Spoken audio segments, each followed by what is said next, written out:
Acceleration, ગતિનો નિયમ, પ્રવેગ. બાળકો, આપણે હવે સમજીશું કે પ્રવેગ શું છે. આવો એને સમજવા માટે એક પ્રવૃત્તિ કરીએ. સૌથી પહેલા 1 મીટર લાંબી પાઇપ લો અને એક બોલ લો. પાઇપ માટે તમે ઘરના છાપરા પરથી પાણી કાઢવા માટે વપરાતી અર્ધગોળ આકારની પાઇપ લઈ શકો છો. હવે પાઇપના એક છેડાને જમીન પર રાખો અને બીજા છેડાને પોતાના હાથ વડે થોડી ઊંચાઈ પર પકડો. પછી બોલને પાઇપના ઉપરના ભાગથી છોડો અને આ બોલની ઝડપનું અવલોકન કરો. તમે આ બોલનું અવલોકન કર્યું છે, તો હવે મને જણાવો કે ઉપરથી નીચે આવતા શું બોલની ઝડપ સમાન હતી? ના સાહેબ, એ તો સતત બદલાઈ રહી હતી. બિલકુલ સાચું. જેમ જેમ બોલ નીચે આવી રહ્યો હતો તેમ તેની ઝડપ વધતી રહી હતી. તેનાથી આપણે સમજીએ કે પ્રતિ એકમ સમયમાં કોઈ વસ્તુના વેગમાં પરિવર્તનના દરને પ્રવેગ કહે છે. હવે જોઈએ સ્લાઇડનું ઉદાહરણ. જ્યારે આપણે કોઈ સ્લાઇડ પર ગબડીએ છીએ ત્યારે શરૂઆતમાં આપણી ગતિ ધીમી હોય છે, પણ જેમ જેમ આપણે નીચેની તરફ વધુ ધસીએ છીએ ગતિ વધતી જાય છે અને છેવટે ધીમી થઈને ગતિ શૂન્ય થઈ જાય છે. આ ગતિમાં પરિવર્તનના દરને આપણે પ્રવેગ કહીએ છીએ. પ્રવેગની ગણતરી માટે નીચે લખેલા સૂત્રનો ઉપયોગ કરવામાં આવે છે. પ્રવેગ બરાબર ગતિમાં પરિવર્તન ભાગ્યા સમય.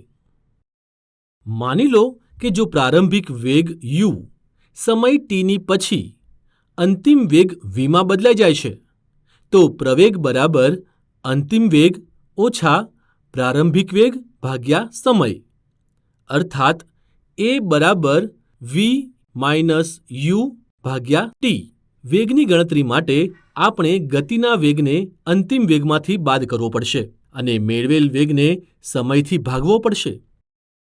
બાળકો, જો કોઈ ગતિશીલ વસ્તુ સમયની સાથે પોતાનો વેગ બદલી રહી હોય તો વસ્તુની તે ગતિને પ્રવેગ કહે છે. કોઈ ગતિશીલ વસ્તુમાં 2 પ્રકારના પ્રવેગ હોય છે. એ છે એક સમાન પ્રવેગ અને અસમાન પ્રવેગ. એક સમાન પ્રવેગ. એક સમાન પ્રવેગ ત્યારે હોય છે જ્યારે સમાન સમયગાળામાં ગતિમાં સમાન પરિવર્તન થાય, જેમ કે કોઈ વૃક્ષ પરથી નીચે પડતું ફળ કે અંતરિક્ષમાં ઉડતું કોઈ રોકેટ. અસમાન પ્રવેગ.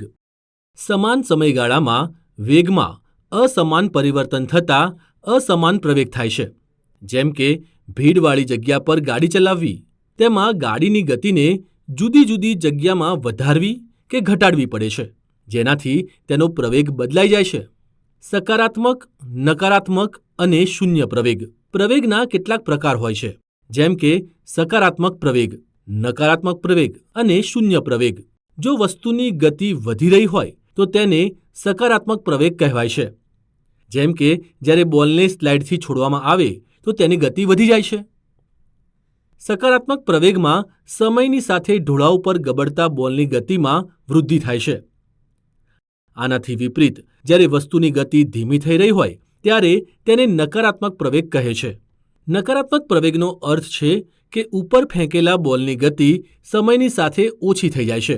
આ નકારાત્મક પ્રવેગને અપ્રવેગના નામથી પણ ઓળખવામાં આવે છે અને આ વેગથી વિપરીત દિશામાં હોય છે. અને જ્યારે વેગ સ્થિર હોય છે ત્યારે શૂન્ય પ્રવેગ હોય છે.